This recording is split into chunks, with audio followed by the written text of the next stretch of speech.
नमो भगवते वासुदेवाय।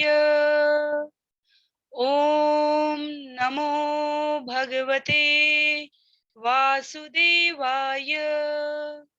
ओम नमो भगवते वासुदेवाय। नारायणं नमस्कृत्य नरं चैव नरोत्तमं देवीं सरस्वती व्यासं ततो जयमुदीरये। शृण्वतां स्वकथा कृष्ण पुण्यश्रवणकीर्तन यद्यन्तस्तो यभद्राणि विधुनोति सुयत्स्यताम्। नष्टे प्रायेषु भद्रेषु नित्यं भागवत सेवया भगवत्युत्तमश्लोके भक्तिर्भवति नैष्ठिकी। ॐ अज्ञानतिमिरान्धस्य ज्ञानाञ्जनशलाकया चक्षुन्मीलितं येन तस्मै श्रीगुरुवे नमः। मूकं करोति वाचालं पङ्गुं लङ्घयते गिरिं यत्कृपातमहं वन्दे परमानन्दमाधवं। वाञ्छाकल्पतरुभ्यश्च कृपा सिन्धुभ्यैव च पतितानां पावनेभ्यो वैष्णवेभ्यो नमो नमः। जय श्री कृष्ण चैतन्य प्रभु नित्यानंद श्री अद्वैत गदाधर श्रीवासादि गौर भक्तवृंद। हरे कृष्ण कृष्ण कृष्ण हरे हरे, हरे राम राम राम हरे हरे। हरे कृष्ण कृष्ण कृष्ण हरे हरे, हरे राम राम राम हरे हरे। हरे कृष्णा कृष्ण कृष्णा हरे हरे, हरे राम राम राम हरे हरे। हरे कृष्णा। आप सभी को दंडवत प्रणाम। श्रीमद् भागवतम महापुराण के इन सत्रों में आप सभी का स्वागत है। आज हम सभी सत्रों की इन श्रृंखला में स्कंद 2 अध्याय 10 संभवतः अंतिम सत्र की चर्चा करने जा रहे हैं।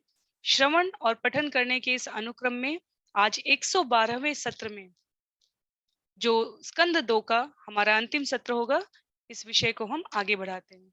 तो स्कंद 2 अध्याय 10 जिसका नाम है भागवत सभी प्रश्नों का उत्तर है। यदि अभी तक हमें स्मरण हो तो इस पूरे स्कंद में विभिन्न अध्यायों के माध्यम से भगवान की अति गुह्य जो शक्तियों का निरूपण किया गया है, उसे यहाँ सुखदेव गोस्वामी और परीक्षित महाराज, ब्रह्मा जी और नारद मुनि, सूत गोस्वामी और शौनक आदि ऋषियों के माध्यम से इसका प्रस्तुतिकरण किया हुआ है। विराट पुरुष की अवधारणा से लेकर हृदय में भगवान को भक्ति पूर्वक कैसे धारण करें, योगियों के सुसुप्त चक्रों को जगाने की प्रक्रिया से लेकर स्वयं भगवान के विभिन्न अवतार जो विशिष्ट कार्यों के लिए होते हैं, उस सोपान में आगे बढ़ते हुए ब्रह्मा जी द्वारा तपस्या करना, भगवान के द्वारा उनको सृष्टि के निर्माण और विकास के लिए प्रेरित करने का आदेश देना, स्वयं भगवान के द्वारा अपनी समस्त इच्छाओं को, शक्तियों को, विभागों को और प्रशासनिक अधिकारियों को नियुक्त करने का ज्ञान, और अंत में जो अंतिम अध्याय है भागवत सभी प्रश्नों का उत्तर है, वहां इस अमल पुराण को क्यों श्रवण पठन करने की आवश्यकता है, इसका क्या प्रभाव है, ईश विज्ञान क्या है, नित्यबद्ध और नित्य मुक्त जीव किस प्रकार के होते हैं, इन सभी का इसमें वर्णन किया गया है। तो आज के सत्र के पश्चात इस स्कंद के माध्यम से हमने श्रीमद् भागवतम महापुराण के 393 श्लोकों को श्रवण और पठन किया है। इन सत्रों में करीब प्रथम 80 सत्रों में हमने श्रीमद् भागवतम स्कंद 1 को समाप्त किया था, जहां पर 808 श्लोक थे, और 112वां सत्र आज है। तो करीब करीब 32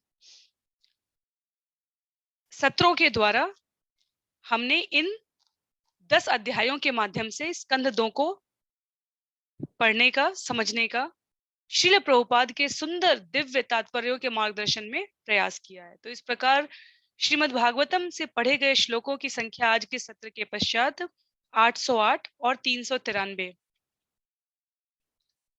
1201 श्लोक हम अब तक 112 सत्रों के माध्यम से श्रवण और पठन किए हैं। व्यास देव जी द्वारा लिखा गया सुंदर पुराण, इससे अच्छा अध्याय, इससे ज्यादा सार गर्भित विषय और कोई नहीं हो सकता कि स्कंद 2 में पूरी भगवान की सृष्टि, रचना, निर्माण, विकास, इच्छा सब कुछ समझने के पश्चात उनका रूप, स्वरूप, तत्व, ऐश्वर्य सब जानने के बाद हम इस स्कंद की समाप्ति कर रहे हैं। इस भागवतम नामक पुस्तक का महत्व क्या है, इसमें कैसे सभी प्रश्नों के उत्तर हैं, इसको समझते हुए तो पिछले सत्र की 2 सत्रों की संक्षिप्त पुनरावृत्ति में हमने जाना था श्रीमद् भागवतम किस प्रकार से सभी प्रश्नों का उत्तर है। आज आरंभ करते हैं श्लोक संख्या 36 से। जैसा हम सत्रों के आरंभ में करते आए हैं, पहले हम लोग श्लोकों का वाचन करेंगे और अनुवाद पढ़ते हुए श्रील प्रभुपाद द्वारा लिखे गए सार गर्भित, जहां उन्होंने सारे संहिताओं से, सारे मुनियों के, विद्वज्जनों के, आचार्यों के टिप्पणियों, टीकाओं से संकलित हमारे लिए आवश्यक जानने योग्य तत्वों को यहाँ पर समाहित किया है। तो स्कंद 2 अध्याय 10 श्लोक संख्या 36 से आरंभ करेंगे। जिनके पास भी पुस्तकें हैं, कृपा करके विनम्र अनुरोध है अपनी पुस्तकों का प्रयोग करें, इन श्लोकों का वाचन करने का अवश्य प्रयास करें। अन्यथा स्क्रीन पर यहाँ जो दिखाया जा रहा है उस वहां पर मैं वाचन करूंगी और साथ साथ आप कर सकते हैं, या आप बाद में अपनी सुविधा अनुसार भी कर सकते हैं। तो स्कंद 2 अध्याय 10 श्लोक संख्या 36। सवाच्य वाचकतया भगवान ब्रह्म रूप धृक नाम रूप क्रिया धत्ते सकर्मा कर्म पर। अपने दिव्य नाम, गुण, लीलाओं, परिवेश तथा विभिन्नताओं के कारण भगवान अपने आप को दिव्य रूप में प्रकट करते हैं। यद्यपि इन समस्त कार्यकलापों का उन पर कोई प्रभाव नहीं पड़ता, किंतु वे व्यस्त से प्रतीत होते हैं। तो यदि हम सभी को स्मरण हो, श्लोक संख्या 35 में जहां हम भगवान के द्वारा प्रस्तुत किए गए 2 बिंदुओं को, नित्यबद्ध और नित्य मुक्त जीवों के बारे में श्रवण कर रहे थे और पढ़ रहे थे, वहां पर सुखदेव गोस्वामी ने प्रस्तुत किया था कि कोई भी भगवान को जानने वाला है, कोई भी, जब तक वो शुद्ध भक्त की श्रेणी में नहीं पहुंचता वो नहीं जान सकता। और शुद्ध भक्त की श्रेणी में पहुंचने के पश्चात जो अगली स्थिति है जो यहाँ पर बताई गई है कि दिव्य नाम, गुण, लीला, परिवेश तथा विभिन्नताओं के कारण भगवान अपने आप को दिव्य रूप में प्रकट करते हैं। पशुओं में भगवान नहीं है, ऐसा नहीं है, पक्षियों में नहीं है, जीव मात्र में नहीं है, ऐसा भी नहीं है, सब जगह। इसलिए भगवान जिस प्रकार की परिस्थिति है, जिस प्रकार की विभिन्नता है, जिस प्रकार की लीला की आवश्यकता है, वैसा रूप धारण करते हैं। पर इन सब से भगवान सदैव अप्रभावित रहते हैं। ये भगवान ने स्वयं भगवत गीता अध्याय 4 श्लोक संख्या 14 में कहा है। भगवान कहते हैं, न माम कर्माणि लिम्पन्ति न मे कर्म फले स्पृहा इति माम यो अभिजानाति कर्म भेर्न स बध्यते। ना तो मैं कर्मों के द्वारा बनता हूँ, ना विभिन्न अवतारों में जो मैंने सकाम कर्म द्वारा प्रस्तुतिकरण किया होता है उससे मैं किसी प्रकार की आकांक्षा रखता हूँ। मैं अपने 6 ऐश्वर्य, बल, धन, यश, सौंदर्य, ज्ञान और त्याग, इन शक्तियों से, इन ऐश्वर्य से भगवान स्वपूरित है, पूर्ण रूप से पूरित है। इसलिए उन्हें अतिरिक्त परिश्रम करने की कोई आवश्यकता ही नहीं है। लेकिन जब ब्रह्मांड के सृजन के पश्चात विभिन्न शक्तियां प्रकट होती हैं, ब्रह्मा, विष्णु, महेश, ब्रह्मा रज में, विष्णु सत में और शिव हमारे तम में, तब समस्त प्रकृति और ब्रह्मांड के तत्वों को भौतिक गुणों से आबद्ध होकर कर्म करना पड़ेगा। उसके नियंता उस कर्म के अनुसार क्या फल और क्या प्रभाव प्राप्त होने वाला है, अंततः ये भगवान द्वारा ही सुनिश्चित किया जाता है। तो कहने का अर्थ हुआ कि भगवान सब कुछ करते हुए भी कुछ नहीं कर रहे हैं। जैसे उदाहरण के लिए, बहुत ही ग्रॉस उदाहरण है ये, बहुत ही स्थूल उदाहरण है कि अगर किसी कंपनी के सीईओ को या मालिक को वो हर कार्य, हर डिपार्टमेंट, हर मीटिंग्स, हर योजना में सम्मिलित होते हुए भी नहीं सम्मिलित होता, बिल्कुल वैसा ही उदाहरण है। सब कुछ हो रहा है पर वो सब कुछ में व्यक्तिगत रूप से लिप्त ना होते हुए भी लिप्त होता है। ये पर्याप्त उदाहरण नहीं है, बिल्कुल सटीक उदाहरण नहीं है, लेकिन ये कुछ हद तक इस बात को समझने के लिए कि क्या अर्थ होता है इसका कि भगवान सब कर्मों में लिप्त होते हुए भी किसी कर्म के बंधन में नहीं बंधे होते हैं। जो कुछ भी हो रहा है वो उनकी इच्छा से हो रहा है, जो कुछ भी हो रहा है, आगे होने वाला है या हुआ है, उसकी पूरी प्लानिंग फेज, डिजाइन फेज, उसका पूरा सृजन करने का भगवान की इच्छा से ही हुआ है। फिर भी अपने प्रतिनिधियों द्वारा, नियुक्त किए गई शक्तियों द्वारा, अधिकारियों द्वारा भगवान इसमें व्यक्तिगत रूप से अपने आप को सम्मिलित नहीं करते हैं। तो श्लोक संख्या 37 से लेकर 40 तक यहाँ एक साथ लिखा हुआ है, इसको पढ़ने का प्रयास करते हैं। प्रजापतिन् मनून् देवान् ऋषीन् पितृगणान् पृथक् सिद्धचारण गन्धर्वान् विद्याधरासुरगुह्यकान् किन्नराप्सरसो नागान् सर्पान् किं पुरुषान् नरान् मात्ररक्ष पिशाचांश प्रेतभूतविनायकान् कुष्माण्डोन्मादवेतालान् यातु धानान् गृहानपि खगान् मृगान् पशून् वृक्षान् गिरिनृप सरीसृपान् द्विविधाश्चतुर्विधा ये अन्ये जलस्थलनभोकश कुशला कुशला मिश्रा कर्मणां गतयस्त्विमां कर्मणां गतयस्त्विमाम्। हे राजन, मुझसे यह जान लो कि सभी जीवात्माएं अपने विपत कर्मों के अनुसार परमेश्वर द्वारा उत्पन्न किए जाते हैं। इसमें ब्रह्मा तथा उनके दक्ष जैसे पुत्र, वैवस्वत मनु जैसे सामयिक प्रधान, इंद्र चंद्र तथा वरुण जैसे देवता, भृगु व्यास वशिष्ठ जैसे महर्षि, पितृलोक तथा सिद्धलोक के वासी, चारण गंधर्व विद्याधर असुर यक्ष किन्नर तथा देवदूत नाग बंदर जैसे किमपुरुष, मनुष्य मात्र लोक के वासी, असुर पिशाच भूत प्रेत उन्मादी शुभ अशुभ नक्षत्र विनायक, जंगली पशु पक्षी, घरेलू पशु, सरीसृप, पर्वत, जड़ तथा चेतन जीव, जरायुज अंडज स्वेदज तथा उद्भिज जीव तथा अन्य समस्त जल स्थल या आकाश के सुखी दुखी अथवा मिश्रित सुखी दुखी जीव सम्मिलित है। ये सभी अपने पूर्व कर्मों के अनुसार परमेश्वर द्वारा सृजित होते हैं। ये पूरी संपूर्ण सूची की एक झलक है। जैसे भगवत गीता अध्याय 10 में भगवान कहते हैं कि वैसे तो मेरी विभूतियां अनंत हैं, पर यहाँ मैं कुछ प्रमुख विभूतियों के बारे में कहूंगा। बिल्कुल उसी तरीके से वैसे तो भगवान की रचना अनंत है, लेकिन कुछ के नाम यहाँ पर भगवान गिनाते हैं। और कहाँ से शुरू करते हैं?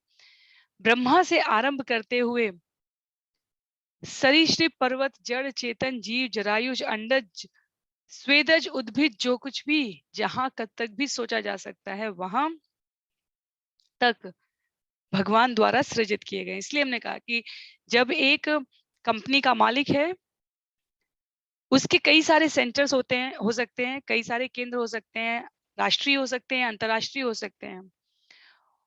कहीं दूर के किसी सुदूर कोने के केंद्र पर भी उस कंपनी का कारखाना केंद्र जो भी कहिए, वहां के एक बाथरूम के नल की फिटिंग, एक बल्ब का बदलना भी वास्तव में उस कंपनी के मालिक की आज्ञा के अंतर्गत ही हो रहा है, पर व्यक्तिगत रूप से उसे वहां रहने की आवश्यकता नहीं है। तो ये व्यवस्था भगवान बता रहे हैं कि मैं सम्मिलित होता हुआ भी सम्मिलित नहीं हूं, लेकिन जो कुछ भी सृजित हो सकता है, जो कुछ भी अस्तित्व में लक्षित है, दृश्यमान है, वो परमेश्वर की इच्छा के बिना, उनकी सहमति के बिना, उनकी संस्तुति के बिना नहीं है। अर्जुन को ये समझाते हुए भगवत गीता अध्याय 14 श्लोक संख्या 4 में भी भगवान ने कहा है, सर्व योनिषु कौन्तेय मूर्तय संभवन्ति या तासां ब्रह्म महद्योत निरहम बीज प्रदपिता। तो प्रकृति को माता कहा गया है और पिता के रूप में यहाँ पर शक्तिवान पूर्ण पुरुषोत्तम भगवान श्री कृष्ण है। तो श्रील प्रभुपाद ने यहाँ पर कहा है कि वैसे सामान्य दृष्टि से देखा जाए तो जीव अपनी माँ से उत्पन्न होता है, पर उसका जो वास्तविक कारण होता है वो पिता के द्वारा संभव होता है। तो इसीलिए परमेश्वर की बहिरंगा शक्ति के वशीभूत होकर ब्रह्मा से लेकर एक शुद्ध चींटी तक सारे जीव अपने कर्म के अनुसार शरीर प्राप्त कर रहे हैं। लेकिन और वो जीव चाहे सुखी हो चाहे दुखी हो, चाहे सुख और दुख के मिश्रण में रहते हो, किसी भी प्रकार से स्रोत में जाने पर ज्ञात होता है कि वो वास्तव में भगवान द्वारा ही प्रकट किए गए हैं। तो इसलिए मनुष्य को चाहिए कि एक बार इस भौतिक जगत में आने के पश्चात यहीं पर रहने की इच्छा ना करे, अपितु अपने वास्तविक लोक वास्तविक घर जाने की इच्छा को और प्रगाढ़ करे, क्योंकि समस्त जीवों का अंतिम गंतव्य वही है। तो प्रकृति माता के रूप में, परमेश्वर पिता के रूप में सृष्टि का सृजन, संचालन और संहार कर रहे हैं, पर जीव के रूप में इस ज्ञान को धारण करके हमारी जो श्रेष्ठता होनी चाहिए वो हमें कभी भी विस्मृत नहीं करनी है।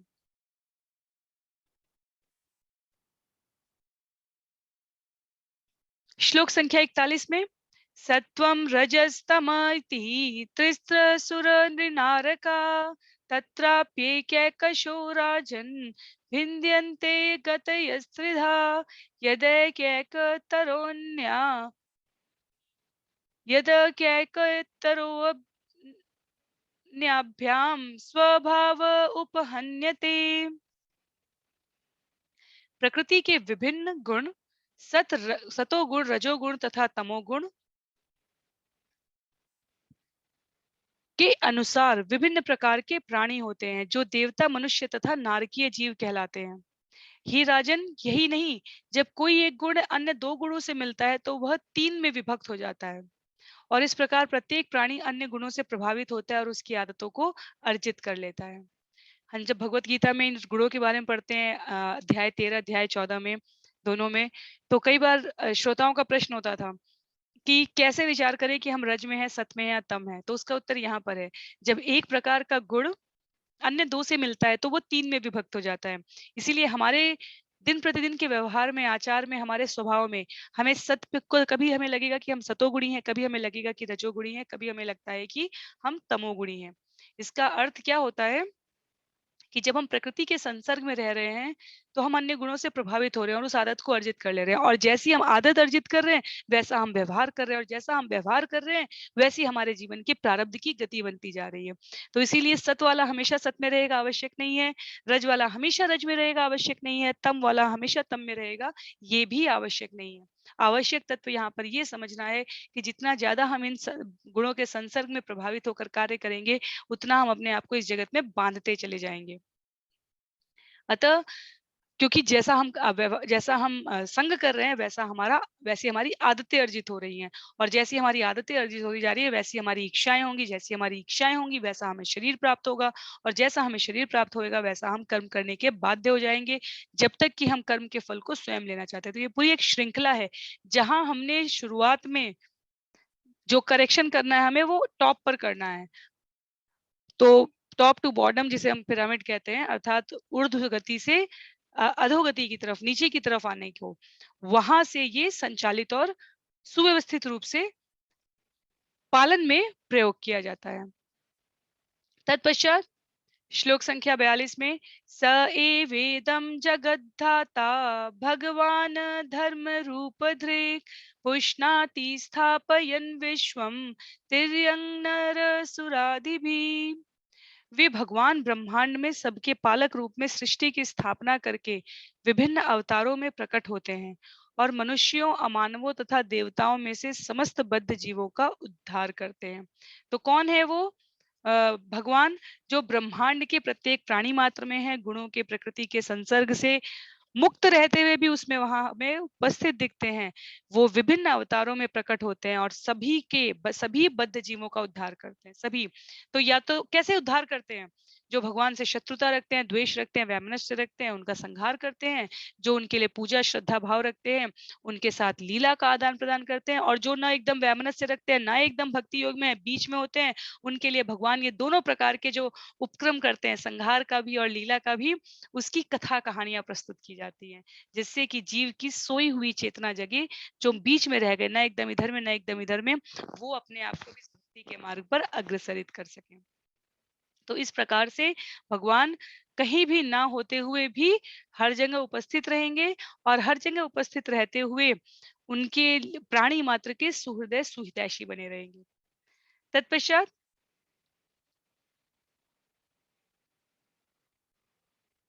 श्लोक संख्या 43 में, ततः कालाग्निरुद्रात्मा यच्छ्रिष्टम् इदमात्मना सन्नियक्षति तत्काले घनानीकमिवानिल।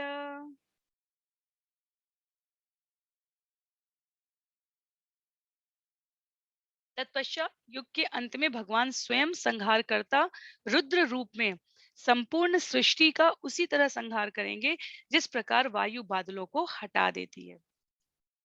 तो बादल आवरण हो गया, माया का आवरण कह रहे हैं यहाँ पर। रुद्र विस्तार में भगवान के 4 विस्तार है, जीव तत्व, शिव तत्व, शक्ति तत्व और विष्णु तत्व।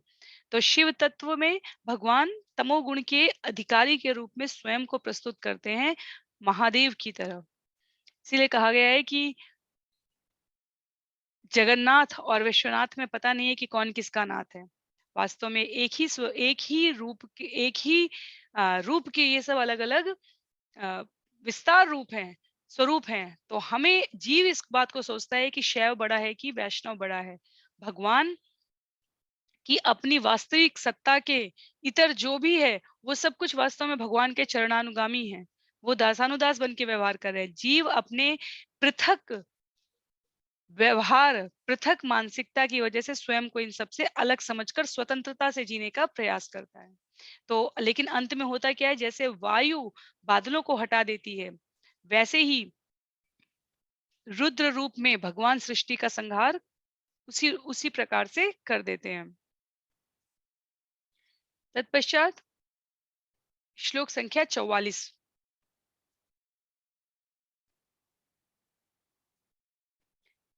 श्लोक संख्या 44 में कहते हैं, इत्थं भावेन कथितो भगवान भगवत्तमा नेत्थं भावेन हि परम दृष्टुमर्हन्ति सूरय। बड़े बड़े तत्वज्ञानी पूर्ण पुरुषोत्तम भगवान के कार्यकलापों का ऐसा ही वर्णन करते हैं, किंतु शुद्ध भक्त भावातीत दशा में ऐसे रूपों से भी बढ़कर महिमामय वस्तुएं देखने के अधिकारी होते हैं। जैसे भगवान की, जब भगवान कृष्ण रूप में आते हैं द्वापर में, तो हम स्मरण करें, भगवान के सुझाए न जाने से पहले लोग इंद्र की सेवा करते हैं वर्षा प्राप्ति के लिए। भगवान ने स्मरण कराया, ये गोवर्धन गोलोक वृंदावन, जहाँ शाश्वत गोलोक वृंदावन है, वहां से आए हैं। वास्तव में हमें तो गोवर्धन से जल मिलता है, उसकी घास से हमारे पशुओं का पेट भरता है, उसकी समतल जमीन से हम फसल और फल प्राप्त करते हैं। तो पूजा तो हमें किसकी करनी चाहिए? गोवर्धन की करनी चाहिए। इतनी ऊंचाई का गोवर्धन है कि उससे ही बादल रुकते हैं, वर्षा होती है। इंद्र तो अपनी उत्तरदायित्व का वहन कर रहे हैं। इंद्र की हमें सेवा क्यों करनी है अतिरिक्त रूप से?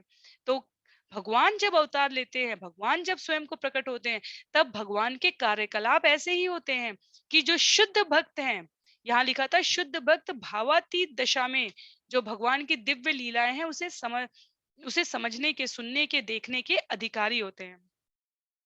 तो जब भगवान ने दिखाया, तब उनके पार्षदों ने समझा कि वास्तव में कृष्ण जो कह रहे हैं वो सत्य है। इंद्र तो अपना कार्य कर रहे हैं। तो इन सब के इतर इसी कृष्ण लीला में यदि हम स्मरण करें, तो ग्वाल बाल, मैया यशोदा की उम्र की गोपियां सब कृष्ण का उपहास करने में, उनसे चुटकी काटने में उन्हें बहुत आनंद की प्राप्ति होती थी।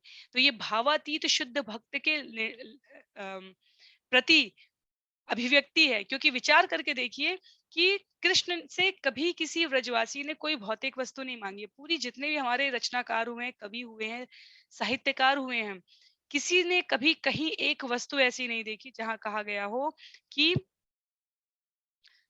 कृष्ण से इस जगत की कोई वस्तु मांग ली गई हो। राक्षसों की बात नहीं हो रही है, व्रजवासियों की बात हो रही है। जब जिसने मांगा सिर्फ कृष्ण का प्रेम मांगा, कृष्ण का समय मांगा, कृष्ण का संग मांगा है। और यही अंतर है शुद्ध भाव के भक्तों में और पुस्तक पढ़कर ज्ञान अर्जित करने वाले भक्तों में। तो श्रील प्रभुपाद पूरे इन सभी श्लोकों में सुंदर तात्पर्यों के साथ साथ श्रीमद् भगवत गीता के श्लोक बताते जा रहे हैं। क्यों? क्योंकि यहाँ जो वचन है भागवत सभी प्रश्नों का उत्तर है। यहाँ भगवान बता रहे हैं, बोल रहे हैं, या सुखदेव गोस्वामी उसे अभिव्यक्त कर रहे हैं। और सभी स्थितियों में जो समान बिंदु है वो ये कि भगवान की सर्वोच्चता स्थापित की जा रही है। और क्योंकि भगवान कहते हैं कि उनकी उनकी पुस्तक, उनके ग्रंथ, उनका नाम, उनका रूप, विग्रह उनसे भिन्न नहीं है, इसलिए श्रीमद् भागवतम को यहाँ पर भगवान का ही विस्तार के रूप में उद्घोषित किया जा रहा है। इसलिए ये बिंदु यहाँ पर प्रस्तुत किए जा रहे हैं। क्यों? क्योंकि श्रीमद् भागवतम पढ़ने से हमें हमारे जीवन की समस्त प्रकार की उलझनों का समाधान प्राप्त हो जाता है। तत्पश्चात श्लोक संख्या 45, नास्य कर्मणि जन्माद्यो परस्या अनुविधीयते कर्तृत्व प्रतिषेधार्थम मायया रोपितम हि तत्। भौतिक जगत की सृष्टि तथा संहार के लिए भगवान के द्वारा किसी प्रकार का प्रत्यक्ष कौशल नहीं किया जाता। उनके प्रत्यक्ष हस्तक्षेप के विषय में वेदों में जो कुछ भी वर्णित है वह केवल इस विचार का निराकरण करने के लिए है कि भौतिक प्रकृति ही सृष्टा है। तीन बहुत महत्वपूर्ण बिंदु हैं। पहला, कि सृष्टि और संहार से लेकर हर जगह भगवान उपस्थित है पर कोई प्रत्यक्ष प्रदर्शन नहीं करते। तो कई बार लोग कहते हैं भगवान है तो दिखते नहीं है। भगवान क्यों दिखेंगे? भगवान को आपको दिखने की आवश्यकता नहीं है, हमें भगवान को देखने की आवश्यकता है। तो जिस प्रकार से कोई व्यक्ति अगर राष्ट्रपति के निवास स्थान में घुस गए तो इसका अर्थ ये नहीं कि उसे राष्ट्रपति के दर्शन भी हो ही जाएंगे। या इसी प्रकार कंपनी के मालिक का जो हमने उदाहरण दिया था उसमें जो भी नया अभ्यर्थी आ रहा है, जो भी नए किसी भी प्रकार की कर्मचारी आ रहे हैं, किसी भी श्रेणी के, सबको सीधे व्यक्तिगत रूप से दर्शन सुलभ सुलभ नहीं है। तो भगवान यहाँ पर प्रत्यक्ष कौशल नहीं दिखा रहे हैं भौतिक सृष्टि के संहार या सृजन के लिए, केवल और केवल इस तथ्य की पुष्टि कर रहे हैं जो वेदों में लिखा है। वेदों में कहा गया है भौतिक प्रकृति ही अंतिम सृष्टा नहीं है। अर्थात वेदों में जो कुछ वर्णित है वो भगवान के मुख से निकले हुए वचन के रूप में स्थापित है और हमें उनके अर्थ को सही परिप्रेक्ष्य में पढ़ने, सुनने और समझने की आवश्यकता है। भगवत गीता पुनः, कल भी हमने पिछले सत्र में भी इसका उदाहरण दिया था, अध्याय 9 श्लोक संख्या 10 में कहा गया, मया अध्यक्षेण प्रकृत सूयते च सचराचरम हेतु नानेन कौन्तेय जगद्वी परिवर्तते। ये जो कुछ भी है भगवान की शक्तियों में से एक प्रकृति अथवा भगवान के आदेश अध्यक्षेण से काम करने की उसकी योग्यता सब भगवान की दी हुई है। और जब प्रकृति पर अपनी दृष्टि भगवान फेरते हैं तभी वह ऐसा कार्य करती है। तो इसलिए मया अध्यक्षेण प्रकृति सूयते सचराचरम हेतु नाने न कौन्तेय जगद्वी परिवर्तते। तो और कोई भी हमारी अंतिम गति नहीं है। इसी श्रीमद् भागवतम में आगे विषय आएगा मैत्रेय मुनि और विदुर का संवाद है, क्योंकि हमने प्रथम स्कंद में पढ़ा होगा विदुर वापस आते हैं तीर्थ यात्रा से। तो आगे के स्कंद में जब हम जाएंगे तो विदुर और मैत्रेय का हमें संवाद मिलेगा और वहां पर उस संवाद के प्रस्तुतिकरण में ये बिंदु आता है कि किस प्रकार से भौतिक प्रकृति ही अंतिम सृष्टा नहीं है और किस प्रकार भगवान अपने संचालन में प्रत्यक्ष कौशल का प्रदर्शन ना करते हुए भी शक्ति और संहार से जुड़े हुए होते हैं। तत्पश्चात अगले श्लोक को देखते हैं। श्लोक संख्या 47। एक मिनट क्षमा कीजिए।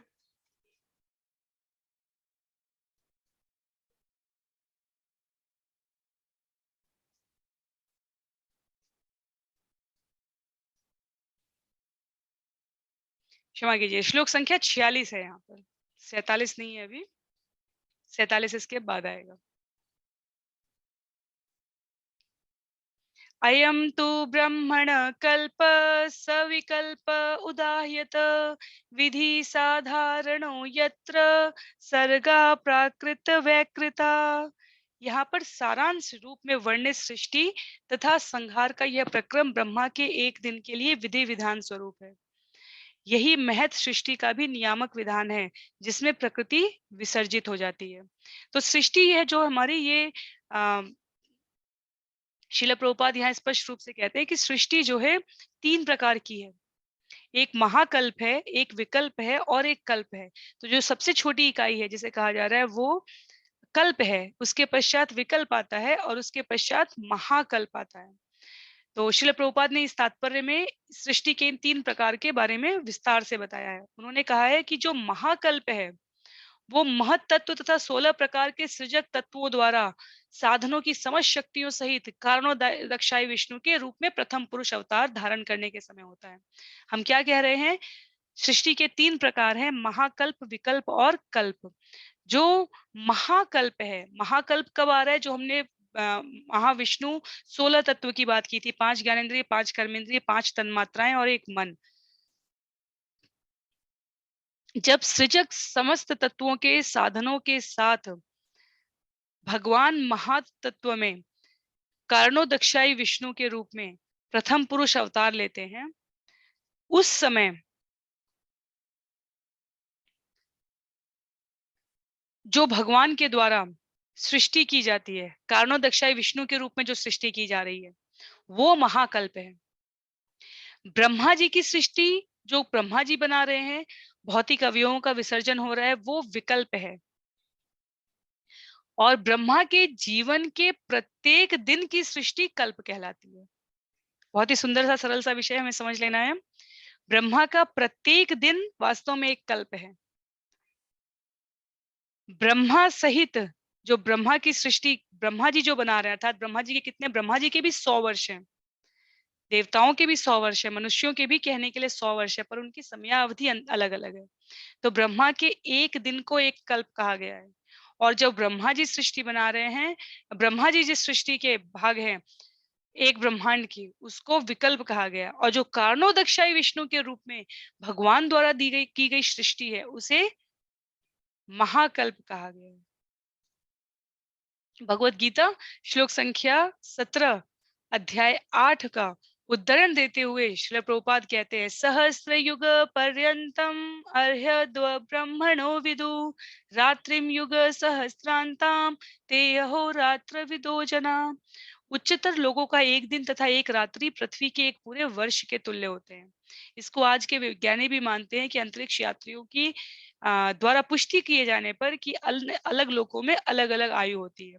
तो और उच्चतर लोकों में जाएंगे तो दिन और रात्र की अवधि स्वर्ग लोकों से भी दीर्घतर होती जाती है। तो अगर यदि हमें स्मरण हो तो भूमंडल है, फिर अंतरिक्ष है, फिर स्वर्ग लोक है, फिर उसके ऊपर तपर लोक, महर लोक, सत्य लोक, इस प्रकार से लोक की अवस्था है।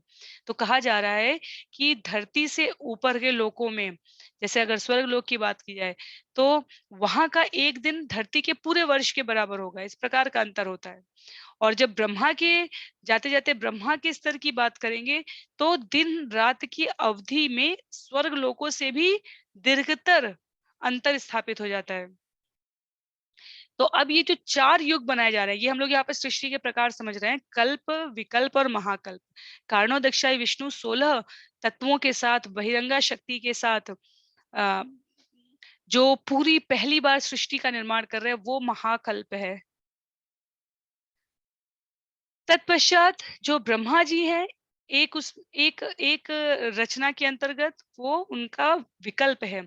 और जब ब्रह्मा जी ये भौतिक जगत के अनेकों प्राणियों की उत्पत्ति कर रहे हैं, तब वो एक कल्प है। तो ब्रह्मा जी का प्रत्येक दिन एक कल्प है, अर्थात एक छोटा प्रलय आएगा, फिर एक बड़ा प्रलय आता है।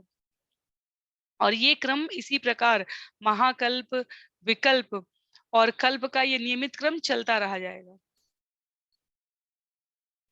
ब्रह्मा जी की सांस से जो निकला ब्रह्मांड का अलग अलग ब्रह्मांड, वो उनका विकल्प है। तो महाकल्प से विकल्प निकला और विकल्प की सृष्टि में ब्रह्मा जी आए, तो ब्रह्मा जी से जो सृष्टि का निर्माण हुआ उसे कल्प कहा गया। तो ये सरल सरल है, पर याद रखने के लिए अम, स्मरण करना रहेगा हमें कि किस बिंदु को कैसे जोड़ा जाए। जैसे हमारे जीवन में 1 महीने में 30 दिन हो जाते हैं और फिर 1 से लेकर 30-31 जैसे कहिए, फिर वो पुनरावृत्ति होती है हर महीने के हिसाब से। ब्रह्मा जी के जीवन में भी इसी प्रकार 30 कल्प कहे गए हैं। तो उनका 1 दिन 1 कल्प है और उसके बाद कल्प रिपीट करते जाते हैं, पुनरावृत्ति होती जाती है और इस प्रकार महीनों से लेकर वर्षों तक 100 वर्ष तक ब्रह्मा जी इस प्रकार रहते हैं। तो ब्रह्मा के 30 कल्प बताए गए हैं और श्रील प्रभुपाद ने इसे तात्पर्य में लिखा भी है। तो आप सभी के लिए मैं यहाँ पर दिखाना भी चाहूँगी। ब्रह्मा के 30 कल्प, जैसे हमारे 30 दिन हो गए वैसे ही ब्रह्मा के, पर ब्रह्मा के दिनों को दिन कहना ठीक नहीं है क्योंकि हमारे वर्षों की तुलना में वो कल्प के बराबर हो जाते हैं। तो ये 30 कल्प के नाम लिखे हैं: श्वेत कल्प, नील लोहित, वामदेव, गाथांतर, रौरव, प्राण, बृहत कल्प, कंदर्प, सद्योदय, ईशान, ध्यान, सारस्वत, उदान, गरुण, कौर्म, नारसिंह, समाधि, आग्नेय, विष्णुज, सौर, सोमकल्प, भावन, सुपुम, वैकुंठ, अर्चिष, वलीकल्प, वैराज, गौरी कल्प, माहेश्वर और पैत्र कल्प। तो ये ब्रह्मा जी के, श्रील प्रभुपाद लिखते हैं ब्रह्मा जी के 30,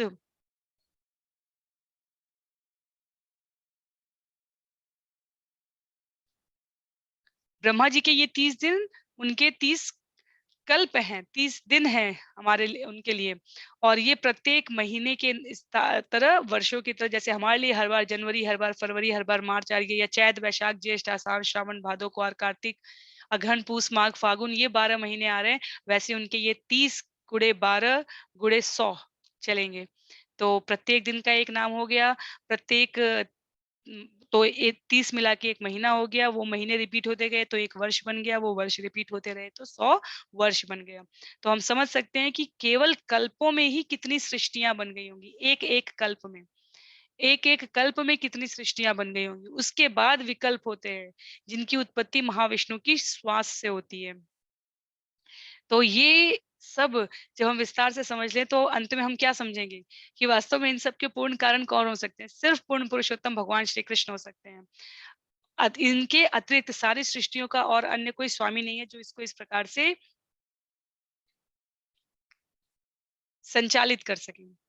परिमाणं च कालस्य कल्पलक्षण विग्रहं यथा पुरस्तादव्याख्यासे पाद्यं कल्पम अतो शृणु।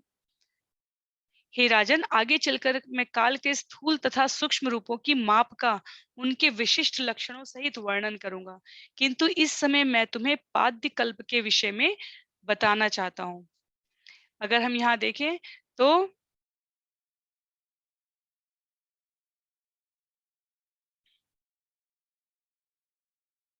हरे कृष्णा, अगर हम यहाँ पर देखें, श्रील प्रभुपाद पाद्य कल्प के विषय में बताने की बात कर रहे हैं, तो जो वर्तमान अवधि है वाराह कल्प, अर्थात क्योंकि कल्पों का एक से ज्यादा नाम है, तो वाराह कल्प या श्वेत वाराह कल्प जिसे कहा जा रहा है, जब विष्णु के उदर से निकले हुए कमल से ब्रह्मा पद्म, कमल का समानार्थी पद्म हुआ, पद्म के से उत्पन्न हो रहे हैं, तो भगवान वाराह के रूप में अवतरित हुए थे, तो उस कल्प को इसीलिए वाराह कल्प भी कहा गया। तो जैसे मार्गशीर्ष महीना भी कहते हैं हम, और कार्तिक, अगहन, पूस, माघ, फागुन, तो एक महीने के एक से ज्यादा नाम हो सकते हैं। तो उसी तरीके से जो पहला कल्प है ब्रह्मा जी का, जो पहला दिन है, उसका नाम, जब हम 30 नाम यहाँ पे पढ़ रहे हैं तो उसे श्वेत कल्प लिखा हुआ है। ये श्वेत कल्प ही वास्तव में वाराह है, वाराह कल्प है। और क्योंकि ब्रह्मा जी की उत्पत्ति पद्म से हुई है, इसलिए इसे पद्म कल्प भी कहा जाता है। तो सुखदेव गोस्वामी कहते हैं कि ब्रह्मा के कल्प की वर्तमान अवधि वाराह कल्प अथवा श्वेत वाराह कल्प कहलाती है, क्योंकि जब विष्णु के उदर से निकले हुए ब्रह्मा कमल पे उत्पन्न हुए, तो उस समय भगवान वाराह के रूप में अवस्थित थे, इसलिए इसे वाराह कल्प या पद्म कल्प भी कहते हैं। और भागवत के प्रथम भाष्यकार स्वामी श्रीधर का अनुसरण करते हुए श्रील प्रभुपाद तात्पर्य में लिखते हैं कि जीव गोस्वामी तथा विश्वनाथ चक्रवर्ती ठाकुर इन सभी आचार्यों ने इसकी एक मत में प्रस्तुति की है। तो पद्म कल्प, वाराह कल्प, श्वेत कल्प में कोई विरोधाभास नहीं है, ये सब एक ही है। और सुखदेव गोस्वामी के द्वारा ये सब कुछ जो प्रस्तुत किया जा रहा है, जो सूत गोस्वामी सुना रहे हैं शौनकादि ऋषियों को, वहां शौनक ऋषि आ जाते हैं। शौनक ऋषि कहते हैं, यदाह नो भवान सूत शत्ता भागवतोत्तम चचार तीर्थानि भूवस्त्य त्यक्त्वा बंधून सुदूरस्त्यजान। सृष्टि के विषय में यह सब सुनने के बाद शौनक ऋषि ने सूत गोस्वामी से विदुर के विषय में पूछा, क्योंकि सूत गोस्वामी ने पहले ही उन्हें बता रखा था कि विदुर ने किस प्रकार अपने उन परिजनों को छोड़कर गृहत्याग किया था, जिनको छोड़ पाना बहुत दुष्कर होता है। तो विषय क्रमशः आगे बढ़ेगा। यहाँ पर ब्रह्मा के 30 दिन को बताए, जैसे ही सुखदेव गोस्वामी के इस प्रसंग को सूत गोस्वामी सुना रहे थे, अचानक से शौनक ऋषि कहते हैं कि विदुर जो बीच में आए थे, कथा जहां पर है हमारी, अगर हम स्मरण करें तो विदुर परीक्षित के आने के बाद से, फिर ये परीक्षित का कलयुग के प्रवेश के पश्चात से ये पूरा ज्ञान कांड एक तरीके से हम कह सकते हैं कि चलना आरंभ हो गया। और शौनक ऋषि वापस से भक्त के मुंह से कैसे विदुर महाराज की घटना आगे बढ़ी, कहाँ थे विदुर महाराज, किन किन तीर्थ यात्राओं का उन्होंने दर्शन किया, इन सब के बारे में जानने के लिए उन्होंने विषय को बीच में ही रोकते हुए कहा। श्लोक संख्या 49 और 50 जो एक साथ है यहाँ पर। शत्तु कौशारवेस्तस्य संवादोऽध्यात्म संश्रित यद्वा स भगवांस्तस्मै पृष्टस्तत्त्वम् उवाचः ब्रूहि नस्तद् सौम्य विदुरस्य विचेष्टितं बन्धुत्यागनिमित्तं च यथैवागतवान् पुनः। शौनक ऋषि ने कहा, आप हमें बताएं कि विदुर तथा मैत्रेयी के बीच आध्यात्म पर चर्चा हुई, विदुर ने क्या पूछा और मैत्रेयी ने क्या उत्तर दिया था। कृपा करके हमें यह भी बताएं कि विदुर ने अपने कुटुंबियों को क्यों छोड़ा था और वे पुनः घर क्यों लौट आए। तीर्थ स्थानों की यात्रा के समय उन्होंने जो कार्य किए उन्हें भी बतलाएं। तो शौनक ऋषि अचानक से, अगर आप विचार करके देखिए, सुखदेव गोस्वामी की परीक्षित महाराज की वार्ता के बीच में जहां पर सृष्टि और संहार की, संसार की सृष्टि और संहार की कथा चल रही थी, वहां पर शौनक आदि ऋषि जो आध्यात्मिक विषय हैं, जो भौतिक विषयों से बहुत ऊंचे स्तर के हैं, उसे सुनने के लिए अधिक इच्छुक थे। क्योंकि विचार करके देखिए, जो सृष्टि की बात की जा रही है, ये सब भौतिक विषय है। इसमें कहीं ना कहीं से भगवान के साथ प्रत्यक्ष सीधे वार्ता का जो उनका संबंध है, वो यहाँ पर छूट रहा है। क्योंकि ब्रह्मा जी ने स्वयं ये कथा बताई है, ब्रह्मा जी के दिनों की गणना हो गई। तो शौनक ऋषि वापस से लेकर आ गए उस विषय को। क्यों? क्योंकि श्रील प्रभुपाद कहते हैं मनुष्यों की 2 श्रेणियां होती हैं। एक तो जो स्थूल देह, भौतिक संसार, इनके बारे में अधिक जानना सुनना चाहते हैं, और दूसरे वे जो पहले से ही उच्च स्तर पर है और इसलिए दिव्य ज्ञान के प्रति अधिक उत्सुक होते हैं। तो भौतिक जगत की रचना संरचना से अधिक महत्व का विषय शौनक ऋषि के लिए,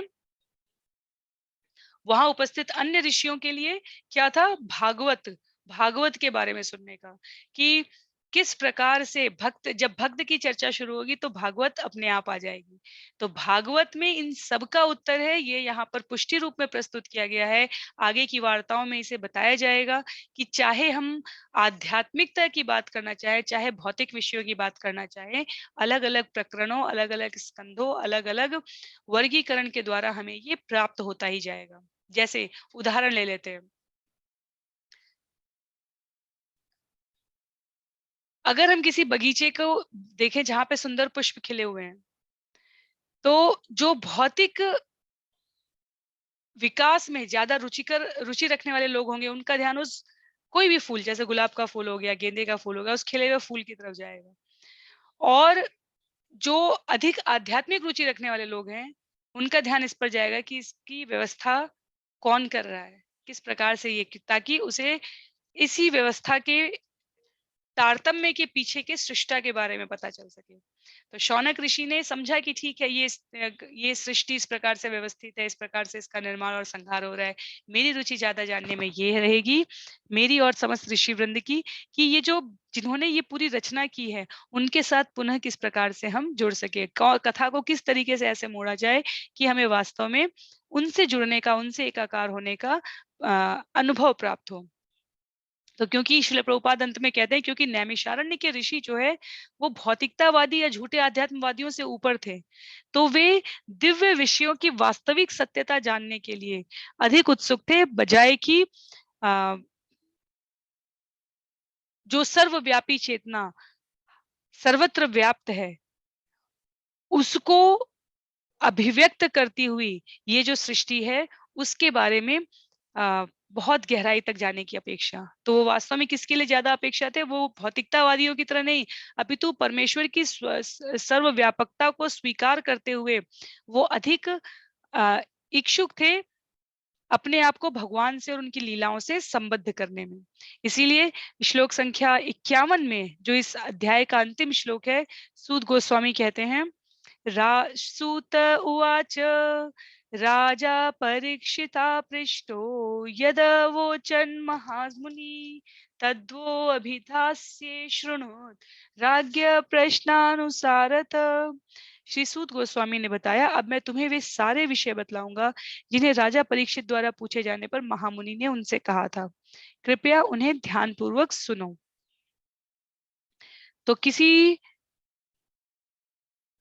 और दशा और दिशा की प्राप्ति के बिना एकनिष्ठ रहते हुए सूत गोस्वामी कहते हैं कि मैं आपका भाव समझ गया और मैं महाराज परीक्षित द्वारा जो प्रश्न पूछे गए थे उसका मुनि ने क्या उत्तर दिया था उसके बारे में आपको यहाँ पर अब विस्तार पूर्वक बताऊंगा। तो शुरू के इस अध्याय के, ये अध्याय यहाँ पर समाप्त होता है और इस अध्याय के करीब करीब आधे श्लोकों तक, करीब करीब 25, 26, 30, 35 तक हमने देखा कि किस प्रकार सृष्टि के सभी अवयव में भगवान की उपस्थिति है और उसके बारे में हमें ज्ञान इस भागवत से मिलता है, इसलिए भागवत सभी प्रश्नों का उत्तर है, ऐसा कहा गया। अंतिम के श्लोक जिसमें आज का हमारा सत्र सम्मिलित है, उसमें जो पूछने की और जानने की आकांक्षा है वो ये कि इस निर्माण और विस्तार और संहार के लिए हम कितने बढ़ जाएं, कौन छूट जा रहा है।